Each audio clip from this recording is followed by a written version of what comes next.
The icy waters of the Strait of Magellan swirled around. Adrian Simancas, a young Chilean adventurer, paddled his kayak. He was with his dad, Del. The sun shone on the water. The air was cold and fresh. Suddenly, a huge shape came up from the deep. A humpback whale, much, much bigger than the tiny kayak, rose up fast. Adrian couldn't go anywhere. The whale's giant mouth opened wide, swallowing Adrian and his kayak in one big gulp. Adrian fell into darkness.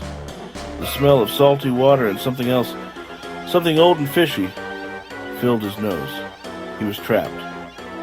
The whale's mouth was like a cave, its wet, slippery walls closing in. Panic grabbed him.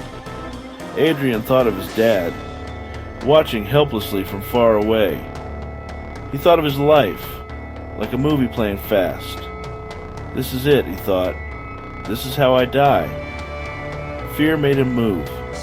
He thrashed around, his heart pounding. He had to get out, had to breathe. But there was nothing to hold on to, nothing to push on. Just the slippery walls of the whale's mouth and the strong pressure of the ocean. Then, as fast as it started, it was over. The whale came to the surface, its huge body shaking. Adrian was thrown back into the cold water, gasping for air. He was alive. The Strait of Magellan, a narrow waterway between the Atlantic and Pacific Oceans, is a beautiful but wild place. At the tip of South America, it has huge glaciers, windy islands, and dangerous currents. For hundreds of years, the strait has been a path for explorers, traders, and adventurers. It's a place where nature shows its power. The water in the strait is very cold because it's close to Antarctica. Anyone who goes into the water could get too cold and sick, which is very dangerous. The air can be freezing too, especially in winter. But even though it's challenging, the Strait of Magellan attracts adventurers like Adrian Simancas. The area is full of sea creatures like whales, dolphins, seals, and penguins. Humpback whales often come to the Strait of Magellan. They eat tiny sea creatures called krill. Lots of krill probably brought the whale to Adrian's kayak, spat back into the freezing water. Adrian gasped for air. His lungs burned. His kayak floated nearby, somehow not broken. He climbed back in, shaking from the cold and shock. He looked all around for his dad. He felt so relieved when he saw his dad's kayak coming fast.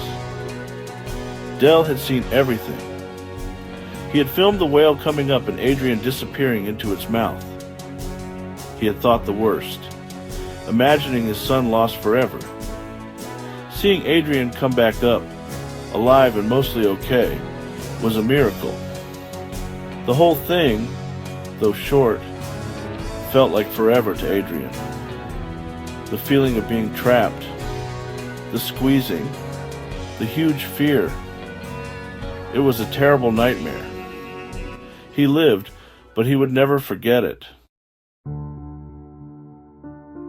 Adrian's story is scary, but it shows how strong people can be. It reminds us that even when something super dangerous happens, we can survive.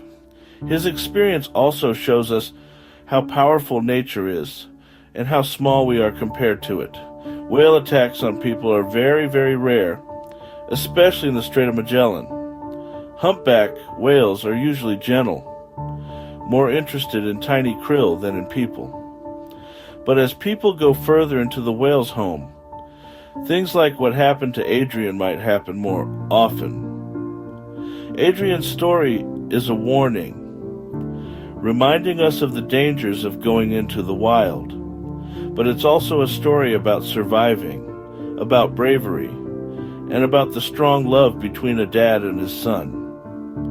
It's a story people will tell many times along the Strait of Magellan, about the day a kayaker was swallowed by a whale, and lived to tell everyone about it.